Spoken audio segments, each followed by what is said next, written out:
इस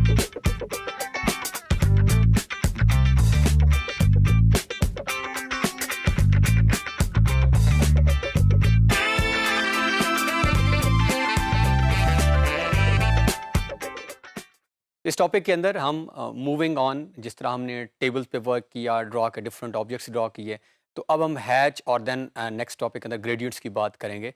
तो अब हम सवाल स्टार्ट यहाँ से करते हैं कि हैच कमांड होती क्या है, फिर हम ऑपरेट करना भी सीखेंगे। हैच कमांड नॉर्मली जब हम कोई स्ट्रक्चर ड्रॉ कर रहे होते हैं, फ़र्ज़ करें हम हाउस प्लान की जब बात करेंगे, घर का जब हम नक्शा बना रहे होंगे, तो उस नक्शे में हम दीवारें बनाते हैं और हमेशा जब हम बात भी आगे जाके करेंगे, दीवारों का एक सर्टेन साइज़ होता है। जब आपने नोट किया होगा तो दीवार जब हम देखते हैं तो उसकी एक विड्थ होती है जो नज़र आ रही होती है हमें, जो कि नॉर्मली हम 9 इंच कह रहे होते हैं। तो उनको जब हम ड्राइंग्स में जाते हैं तो हमें शो कराना होता है और उसके शो कराने के डिफरेंट मेथड्स होते हैं। यानी जब भी हमने मटेरियल को शो करना होगा, फ़र्ज़ करें हम एक घर बना रहे हैं, उसके अंदर हम सीमेंट लगा रहे हैं, हम उसके अंदर ईंटें, ब्रिक्स लगा रहे हैं। तो जब कैड के अंदर हमने उनको शो करना है तो उनको डिफरेंट पैटर्न से हम शो करते हैं। ईंटों को शो करने का ईंटों के सिंबल बने होते हैं, उसके अंदर एक तरीका होता है। फिर हमारे पास मटेरियल्स और कोई डिफरेंट हमारे पास हो सकते हैं। तो डिफरेंट मटेरियल्स को शो करने के लिए हम हैच कमांड का सहारा लेते हैं। अब हैच कमांड का एडवांटेज ये है कि ये आपकी हमारी ड्राइंग को और अट्रैक्टिव और मीनिंगफुल बना देती है। यानी जैसे ही हम ड्राइंग को देखते हैं तो विदाउट आस्किंग एनी क्वेश्चन, हम किसी से कुछ पूछे बगैर बहुत सारी चीज़ें, अच्छा ये वॉल है, ये थिक वॉल है, ये थिन वॉल है, तो दीवारों का अंदाज़ा हमें हो जाता है, दीवारों के अंदर के मटेरियल का अंदाज़ा हो जाता है। और सबसे ज़्यादा जो अहम चीज़ है, हमारी ड्राइंग बहुत ज़्यादा अट्रैक्टिव हो जाती हैं, हमारी ड्राइंग और ज़्यादा प्यारी और खूबसूरत हो जाती हैं। तो आइए बढ़ते हैं कैड में और हम देखते हैं कि इस कमांड को हम कैड के अंदर ऑपरेट कैसे करते हैं। ये अगेन हमारी बुनियादी फ़ाइल जिसमें हम काम करते हुए आ रहे हैं। हमने ये टेबल्स लास्ट में बनाए हैं, हम इनको फ़िलहाल डिलीट करते हैं और अब हम जा रहे हैं हैच कमांड को परफ़ॉर्म करने के लिए कि हम हैच कमांड के ऊपर वर्क कैसे कर सकते हैं। फिर हम एडिटिंग भी उसकी देख लेंगे कैसे कर सकते हैं। अब हैच कमांड को ऑपरेट करने के भी मेथड्स हैं, लेकिन जैसा कि हम कमांड ने इसने बहुत क्लियर कर दिया कि ये किसी ऑब्जेक्ट को हैच करती है, यानी किसी ऑलरेडी बने हुए, चाहे वो रेक्टेंगल है, चाहे वो ट्रायंगल है, चाहे वो हमारी एक दीवार की दो लाइंस नज़र आ रही हैं एक्सटीरियर। तो इसके लिए इसका मतलब ये हुआ कि हमें हैच कमांड लगाने से पहले बुनियादी तौर पे कोई ना कोई ऑब्जेक्ट ज़रूर होना चाहिए। नहीं, ऐसा नहीं हो सकता कि ये ब्लैंक स्क्रीन है और अगर मैं यहाँ पे हैच कमांड अभी फ़र्ज़ करें यहाँ पे ड्रा से हम ऑपरेट कर भी देते हैं, हमारे पास डिफरेंट मेथड है। एक मेथड हमारे पास है फ्रॉम ड्रा। तो अब मैंने ऑपरेट तो कर दिया, हैच एंड ग्रेडियंट का डायलॉग बॉक्स भी ओपन हो गया।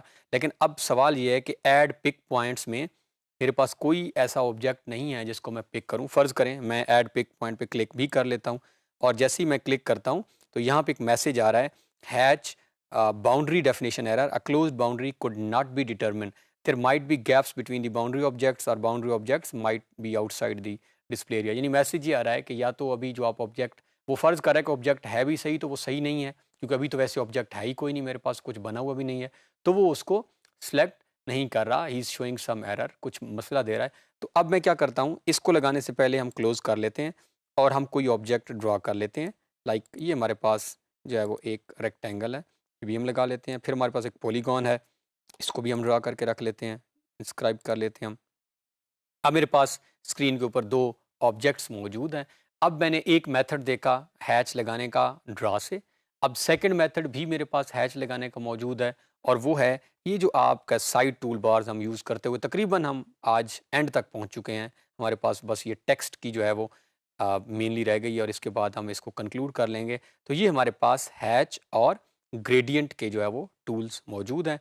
तो यहाँ से हम हैच की टूल को क्लिक कर लेते हैं। हैच एंड ग्रेडियंट के ये हमारे सामने ऑप्शंस आ गए हैं।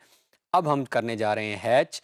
हैच करेगा क्या? इनफैक्ट ये हमारा कोई ऑब्जेक्ट है, इसको फिल करेगा। इसके अंदर हमने फ़र्ज़ करें ये हमारे पास एक बॉक्स है, ये हमारे पास कोई ऐसी चीज़ है जिसके अंदर हमको मटेरियल अप्लाई करना चाह रहे हैं और हम ग्लासेस को बाज़ औक़ात खिड़कियों को शो करना होता है, आगे जाके हम देखेंगे। मल्टीपल चीज़ें हैं जिसको हम शो करना चाह रहे हैं। अब सबसे पहला स्टेप क्या करूँगा, मेरे पास एक ऑब्जेक्ट मौजूद है, यहाँ से मैंने किया ऐड पिक पॉइंट्स। मैं पिक पॉइंट मीन्स मैं उस ऑब्जेक्ट को सिलेक्ट करने जा रहा हूँ और मैंने जैसे ही उस ऑब्जेक्ट के अंदर क्लिक किया तो वो ऑब्जेक्ट सिलेक्ट हो गया। सिलेक्शन का जो सिंबल है वो ब्लू आप में शो कर रहा है। अब मैं यहाँ से एंटर करता हूँ। एंटर करने के बाद ऑब्जेक्ट सिलेक्ट है। अब यहाँ से जो है वो मुझसे ये, अगर आप यहाँ पे क्लिक करें तो यहाँ पे ऑप्शंस भी मौजूद हैं कि आप इस ऑब्जेक्ट के साथ क्या कलरिंग करना चाह रहे हैं, इसके अंदर कौन सा मटेरियल अप्लाई करना चाह रहे हैं। फ़िलहाल हम बाय डिफ़ॉल्ट जो आ रहा है उसी को अप्लाई करते हैं। आगे जाके हम इसको तब्दील भी कर लेंगे कि हमने इसको चेंज कैसे करना है। और यहाँ से मैं करता हूँ ओके। जैसे ही हमने ओके किया, अगर आप नोट करें, तो ये इस ऑब्जेक्ट के अंदर जो है वो हैच हो चुका है। ये ऑब्जेक्ट अब, पहले ये हालो था, यहाँ से एम्प्टी था, अब ये एम्प्टी नहीं है। और अगर आप इसको फर्दर जो है, अभी आपको यहाँ से अगर आप दूर से देखें तो यहाँ से ऐसे लग रहा है जैसे मैंने इसको और ज़ूम आउट किया है, तो ये एक बिल्कुल ब्लैक जो है वो एक रेक्टेंगल, और यहाँ से देखें तो एक स्पॉट लग रहा है। लेकिन जैसे-जैसे आप इसको करीब लेके आते जा रहे हैं और जैसे-जैसे आप ज़ूम इन करते जाएँ कर्सर से, तो ये देखें, तो ये इनफैक्ट इसकी लाइन्स हैं। अब क्यों ये ज़्यादा ब्लैक यहाँ से नज़र आ रहा है? क्योंकि ये जो लाइन्स हैं, इनके दरमियान का डिस्टेंस हमने काफ़ी कम किया हुआ है। अगर हम इस डिस्टेंस को थोड़ा-सा बढ़ा दें, तो ये लाइन्स और वाइडर होना स्टार्ट हो जाएँगे, और लाइन जैसे वाइडर होंगी आपस में, तो ये हमें और क्लैरिटी के साथ नज़र आ जाएगा। तो अब हैच लग चुका है। अब हम अगर हैच को एडिट करना चाह रहे हैं, तो HE हमारे पास हैच एडिट की कमांड भी मौजूद है। तो हम यहाँ पे क्या करते हैं, इस ऑब्जेक्ट को सिलेक्ट करके HE हैच एडिट एंटर कर देते हैं। जैसे ही आपने, अगेन मैं रिपीट कर देता हूँ वापस जाकर,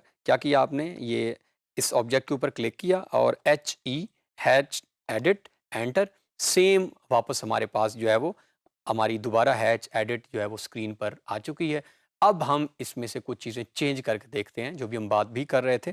फ़र्ज़ करें, सबसे पहले हमारे पास जो है वो ये ऑप्शन है स्केल की। ये एक्चुअली हमें स्केल बता रहा होता है, हम एंगल भी चेंज करके देखेंगे, और स्केल स्केल हमें बता रहा है कि ये अभी लाइन्स जो हैं इनके दरमियान का डिस्टेंस, फ़र्ज़ करें मैं स्केल को 20 करके देखता हूँ। हम 20 करते हैं, और अब आपने नोट करना है कि यहाँ पे कौन-सी तब्दीली आप नोट करते हैं। अब आप देखें तो लाइन्स के दरमियान का जो डिस्टेंस है वो आपस में इंक्रीज़ हो गया है, और अब ये ऐसे लग रहा है जैसे रीडेबल हों। लेकिन बाज़ औक़ात ये डिस्टेंस ज़्यादा भी नहीं बढ़ाना चाहिए, स्केल को ज़्यादा बढ़ाएँगे तो ये बहुत कम लाइन्स, कैसे? हम इसका दोबारा HE हैच एडिट, और फ़र्ज़ करें हम इसको 70 करते हैं, तो आप फिर देखें शायद कोई एक लाइन ही है इसके अंदर। तो अब नोट करें आप, तो बहुत कम लाइन्स। तो ये हम बाज़ औक़ात असाइनमेंट टू असाइनमेंट भी डिपेंड कर रहा होता है। हाउस प्लान में जाके हम आपको कन्वे भी करेंगे कि एग्ज़ैक्टली हम किस हैच के ऊपर जो है वो दीवारों को हैच कर रहे हैं। ये हमारे पास ऑप्शन H, दोबारा हम इसको कुछ रीज़नेबल जो है वो बना लेते हैं। HE हैच एडिट एंटर, और इट मस्ट बी बिटवीन 15 हम कर लेते हैं। ये हमारे पास एक ऑप्शन है, और ये अब इट सीम्स रीज़नेबल नाउ लग रहा है।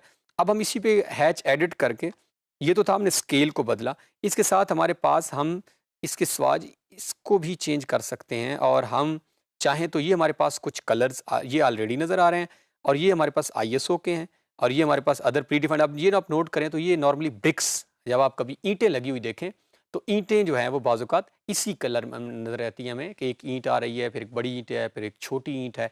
तो ईंटें, ब्रिक्स की जब हम बात करते हैं, तो हमारे पास ऑप्शन मौजूद हैं। यहाँ से जो है हम फ़र्ज़ करें ये वाला ऑप्शन सेलेक्ट कर लेते हैं, और इसको हम ओके करते हैं। तो जैसे ही हमने ये कमांड ऑपरेट की, तो हमारे पास ये जो है वो ब्रिक्स लग चुकी हैं। अब ऑल्दो ब्रिक्स जो हैं वो डिस्प्ले हो चुकी हैं, बट फ़िलहाल हमें विज़िबिलिटी में उसकी प्रॉब्लम है, और हमें ऐसे ही लग रहा है जैसे थोड़ी देर पहले हमने अभी इसी टॉपिक के अंदर पहले हमने चेंज करके देखें डिफरेंट लाइन्स के दरमियान का डिस्टेंस। तो हम अगेन इसको यहाँ से सेलेक्ट कर लेते हैं, HE हैच एडिट, और यहाँ पे हम इस स्केल को फ़र्ज़ करें 10 करके देखते हैं, या 5 करके देखते हैं, लेट्स सी। तो ये हमने देखा, तो ये शायद डिस्टेंस अब बहुत हमने उसका इतना बढ़ा दिया है कि वो नज़र ही नहीं आ रही। तो हम इस हैच एडिट को दोबारा जो है वो ऑपरेट करके देख लेते हैं, H एंटर, और इसको हम दोबारा सेलेक्ट कर लें, और यहाँ से हम साइज़ को जो है वो 1 करें, और देन तो अब अगर आप नोट करें, तो अब ये डिस्टेंस जो है 1 की है, 2 करेंगे तो ये शायद थोड़ा-सा और करीब आ जाएँगी। तो इस तरह करके हम मुख्तलिफ पैटर्न्स को भी बदल सकते हैं। पैटर्न कहाँ से, हमने HE हैच, और ये हमारे पास पैटर्न्स भी मौजूद हैं, जिसमें हमारे पास कस्टम के कलर्स हैं, other pre defined ISO, ANSI, हमारे पास स्टैंडर्ड्स ये भी मौजूद हैं। और हम यहाँ से जो है वो, अब यहाँ से हम इनका चाहें तो हम कलर भी बदल सकते हैं। ये डिपेंड्स कि ये अगर आप देखें अब, तो जैसे मैं कलर को चेंज कर रहा हूँ, तो हैच के कलर को भी ये खुद ब खुद जो है वो यहाँ से चेंज कर रहा है। तो इस तरह हम हैच के कलर को भी चेंज कर सकते हैं। फिर हमारे पास रिमूव बाउंड्री के ऑप्शन भी मौजूद है आगे जाके। तो इस तरह फर्दर हमारे पास कुछ ऑप्शंस मौजूद हैं यहाँ पर, जो कि अभी हम आने वाले लेक्चर के अंदर ग्रेडिएंट कमांड के अंदर जाकर ऑपरेट करेंगे। सो मेनली जब भी हमने किसी ऑब्जेक्ट को, जिस तरह ये एक हैच हो चुकी है, ये HE हमने एंटर किया यहाँ पे, और यहाँ पे हम इसके कलर को चेंज कर सकते हैं। ये कलर चेंज हो चुका है हमारे पास। सो हैच कमांड को ऑपरेट करने के हमारे पास मेथड्स, हमने ड्रॉ से जाके किया, हमारे पास साइड में ऑप्शन मौजूद है, या हमारे पास HAT ये हैच की ऑप्शन ये सामने मौजूद है और हैच एडिट के लिए HE हम ऑपरेट करेंगे हैच लगाने के बाद। तो दिस इज़ हाउ हम डिफरेंट जो है वो ऑब्जेक्ट्स के अंदर हैच की कमांड को इस्तेमाल कर सकते हैं। तो हैच कमांड को हमने ऑपरेट करके इंपॉर्टेंस देखी कि डिफरेंट जब हमने मटेरियल्स को शो करना होता है तो हम हैच इस्तेमाल करते हैं, और अभी हमने ऑपरेट करके कैड के अंदर देखा कि किस तरह हम हैच के पैटर्न बदल सकते हैं, उसका कलर चेंज कर सकते हैं, लाइंस के दरमियान का डिस्टेंस बदल सकते हैं, और किस तरह हम किसी भी ऑब्जेक्ट के अंदर हैच की कमांड को ऑपरेट कर सकते हैं।